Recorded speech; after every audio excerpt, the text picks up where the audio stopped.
नमस्कार दोस्तों, स्वागत है मेरे चैनल ज्ञान टॉकेटिव में। दोस्तों, आज की कहानी का शीर्षक है बुरा समय।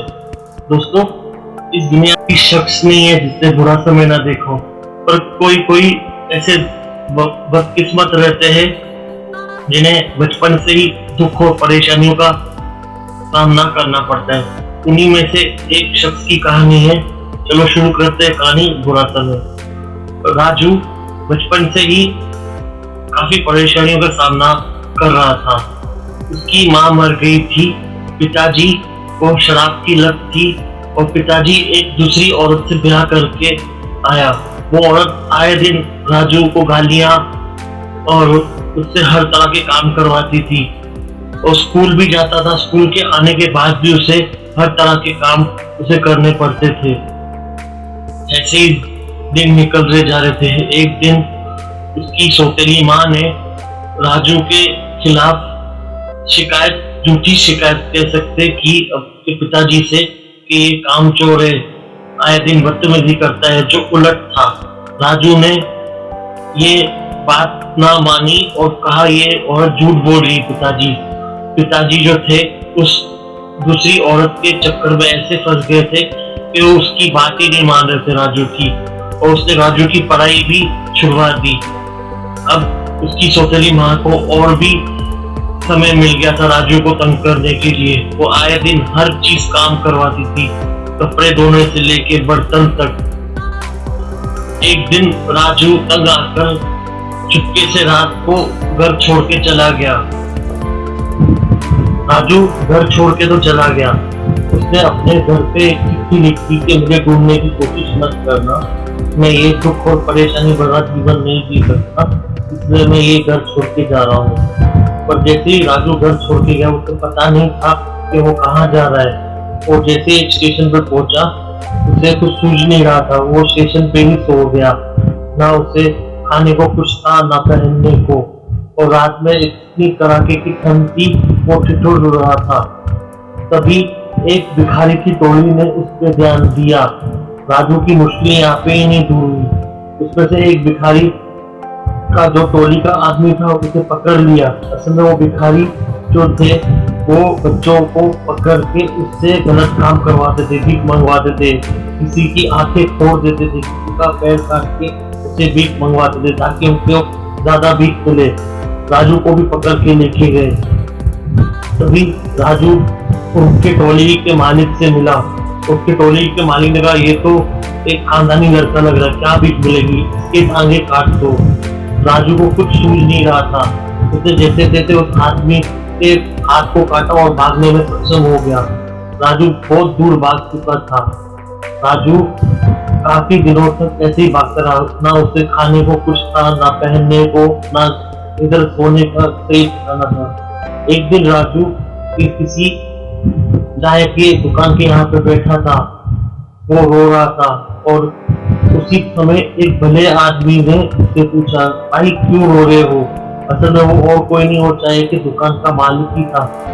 राजू ने अपनी सारी आप बीती बताई तो उस मालिक ने कहा, तुम चाहो तो मेरे यहाँ पे काम कर सकते हो, 2 वक्त का खाना मिलेगा और कुछ पैसे।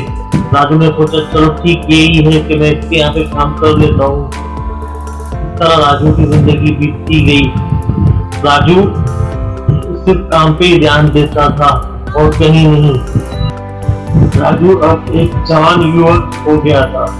वो अभी भी चाय की दुकान पे ही काम करता था, पर एक दिन ऐसा आया वो चाय की दुकान भी ना रही। कुछ ऐसा हुआ, कुछ म्युनिसिपालिटी के लोगों का कहना था जहाँ पे राजू का दुकान था, यानी राजू के मालिक का दुकान था, छोटा बाकरा जो था, वो जगह सहमत नहीं थी, तो उस दुकान को भी म्युनिसिपालिटी के लोगों ने तुड़वा दिया। अब राजू पूरी तरह से बेसहारा हो गया था। एक ही सहारा था, वो थी चाय की दुकान, जो उसके मालिक के पास कोई ही थी, पर अब वो भी उसके पास ना रही। अब राजू करे तो क्या करे? वो था तो जवान युवक ना, पर वो अनपढ़ था। उसने बचपन में ही अपनी सौतेली माँ की वजह से चौथी कक्षा के बाद उसकी पढ़ाई छूट गई थी। अब वो कहाँ नौकरी ढूंढने जाए, उसे ये भी चिंता थी। राजू को फिर से किस्मत ने उसी जगह खड़ा कर दिया। बस फर्क इतना ही था, बचपन में राजू बेघर था, अब उसके पास सिर्फ घर था, उसके मालिक था जो जिसके आगे वो चाय के दुकान पे काम करता था। बस वो दुकान न रही। बस अभी राजू को ये चिंता थी कि गुजर बसर करने के लिए काम कहाँ से ढूंढेगा, ये क्या करेगा। राजू ने कई जगह हाथ पैर मारे पर उसकी किस्मत ने उसे साथ नहीं दिया। उसे कहीं पे भी काम नहीं मिल रहा था। एक दिन राजू ऐसे ही अशांत मन बैठा था, तभी उसकी नजर एक भिखारी पे पड़ी। उसने देखा ये भिखारी जो था रोज उसी जगह भीख मांगता था और कई मुशक्कत के बाद उसको भीख मिलती थी और वो भिखारी लाचार था, उसके पास ना हाथ थे ना पैर थे। तभी राजू को समझ में आया इस दुनिया में ऐसे भी कई लोग हैं जिनकी हालत मुझसे भी बदतर है और मुझसे भी बड़े बदकिस्मत है, फिर भी मुझे भगवान ने 2 हाथ दिए, 2 पैर दिए। अगर मुझे काम नहीं मिल रहा तो मैं छोटा मोटा खुद से काम कर सकता हूँ।